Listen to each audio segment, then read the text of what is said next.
Good morning to everybody. मैं doctor Pitamber Sharma, assistant professor BBD government college Jeevanpura में कार्यरत हूँ। आज की क्लास में हम करेंगे टाइप्स ऑफ द फैमिली, परिवार के प्रकार।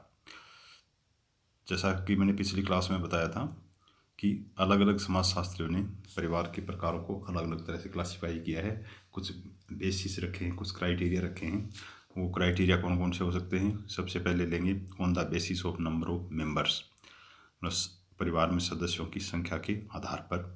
दूसरा है on the basis of marriage system, विवाह का जो सिस्टम है, विवाह पद्धति है, उसके आधार पर। तीसरा है on the basis of authority, स्वामित्व के आधार पर। Next on the basis of lineage, वंशावली के आधार पर। And on the basis of residence और लोकेलिटी,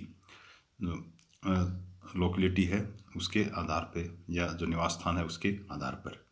इस तरह से ये क्राइटेरियाज हैं। तो सबसे पहले लेंगे on the basis of number of members. On the basis of number of members, इसमें परिवार की अलग अलग 4 तरह के परिवार बताए हैं। सबसे पहला है प्राइमरी और न्यूक्लियर फैमिली, प्राथमिक या केंद्रीय परिवार। इसमें इनकी क्या विशेषता होती है?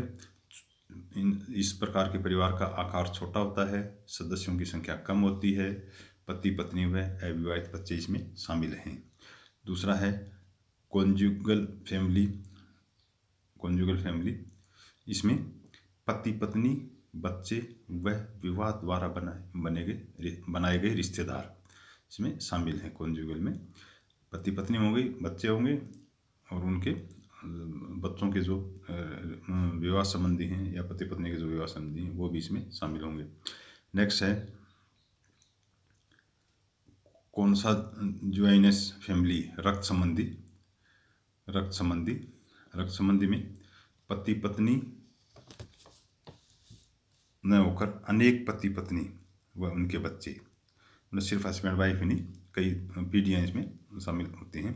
पति पत्नी न होकर अनेक पति पत्नी व उनके बच्चे इसमें शामिल हैं। और नेक्स्ट है एक्सटेंडेड और जॉइंट फैमिली। एक्सटेंडेड और जॉइंट फैमिली, विस्तृत या संयुक्त परिवार जिसमें कई जनरेशन एक साथ रह रही हों, वो जॉइंट फैमिली होगी। उसमें एक्सटेंडेड और जॉइंट फैमिली। तो इस तरह से ये नंबर ऑफ मेंबर्स के आधार पे हो गया। दूसरा है on the basis of marriage system. Marriage system, जो विवाह का जो सिस्टम है उसके आधार पे परिवार कितने प्रकार के हो सकते हैं। सबसे पहला है मोनोगेमियस फैमिली। मोनोगेमियस फैमिली, मोनोगेमियस फैमिली वो होती है जिसमें एक पति पत्नी व उनके बच्चे। मोनोगेमियस, एक ही पति हो, वो पत्नी भी एक ही हो और उनके बच्चे। दूसरा है पॉलीगेमियस फैमिली।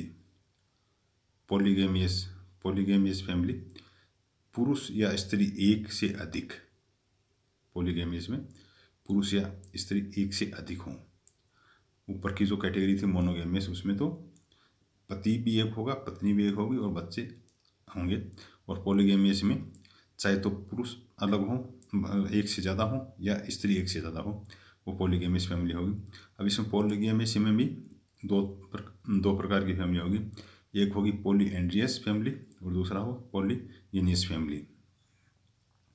तो पॉलीएंड्रियस फैमिली में एक स्त्री के एक से अधिक पति, मतलब जहाँ पत्नी एक हो और पति एक से अधिक हो, वो होगी पॉलीएंड्रियस। और दूसरी होगी पॉलीजेनियस फैमिली। ये ऊपर वाली के बिल्कुल अपोजिट होगी, पुरुष एक होगा और स्त्रियाँ एक से अधिक होंगी।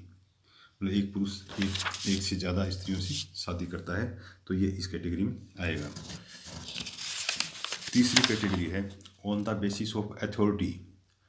On the basis of authority, जो परिवार का जो स्वामित्व है, परिवार का जो मुखिया है, उसके आधार पे 2 तरह के परिवार होंगे।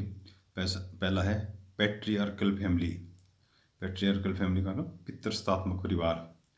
पितृसत्तात्मक परिवार, अधिकतर पिता या पति के पास अधिकार पिता या पति के पास, मतलब जहाँ पुरुष प्रधान, जो दूसरे शब्दों में कह सकते हैं कि पुरुष की जहाँ प्रधानता होती है, वो इस कैटेगरी में आएंगे।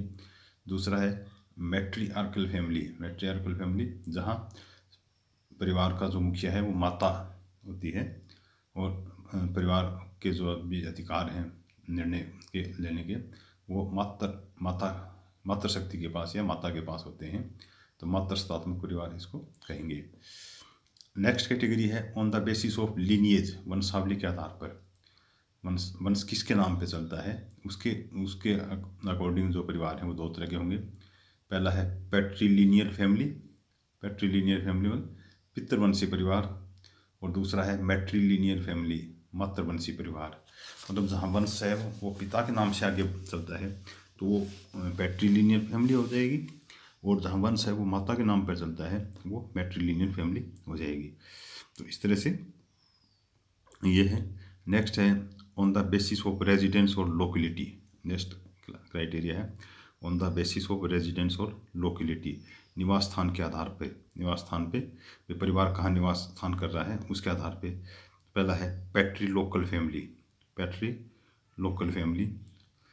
इस कैटेगरी में पति पत्नी के घर पर निवास करती है, सॉरी पत्नी पति के घर पर निवास करती है। पैट्री लोकल फैमिली में जो भारतीय समाज में कॉमनली पाया जाता है, अधिकतर भारतीय समाज में इसी तरह का परिवार पाया जाता है। दूसरा है मैट्री लोकल फैमिली, जहाँ पति पत्नी के घर निवास करता है, मतलब पति जाता है पत्नी के घर और वहाँ रेजिडेंस वो अपना रखता है। तो इस तरह से ये मैट्री लोकल फैमिली होगी और पैट्री लोकल फैमिली होगी। इसके बाद में है फंक्शंस ऑफ फैमिली, समाज के परिवार के क्या क्या कार्य हैं। परिवार के जो कार्य हैं मुख्यतः पहला है, सबसे जो इम्पोर्टेंट कार्य है वो है सोशलाइजेशन, सामाजिकरण। मनुष्य एक सामाजिक प्राणी है और सामाजिक प्राणी होने के नाते समाज के प्रति उसके दायित्व हैं, समाज के प्रति उसके कर्तव्य हैं, समाज के प्रति उसकी कुछ जिम्मेवारियां हैं। तो परिवार में ये सारी जिम्मेवारियां मनुष्य को सीखने को मिलती हैं, उसका सामाजिकरण होता है। दूसरा है provision of love affection and security to the individuals. इसमें यह है कि प्यार, स्नेह और सुरक्षा, व्यक्तियों की सुरक्षा, ये परिवार का एक कार्य है। तीसरा है provision of economic maintenance and livelihood, मतलब इसका मतलब यह है कि आर्थिक स्तर पर जीविका को बनाए रखना। नेक्स्ट है reproduction and preparation of the family and human race, reproduction and preparation of the family and human race, मानव जाति या वंश को आगे बढ़ाना। तो इस तरह से ये एक परिवार के मुख्य कार्य थे जो लिस्ट आउट किए, और परिवार के जो प्रकार थे, टाइप्स ऑफ द फैमिली, इनको डिटेल में किया। आज की क्लास में इतना ही, बाकी नेक्स्ट क्लास में। Okay, thanks.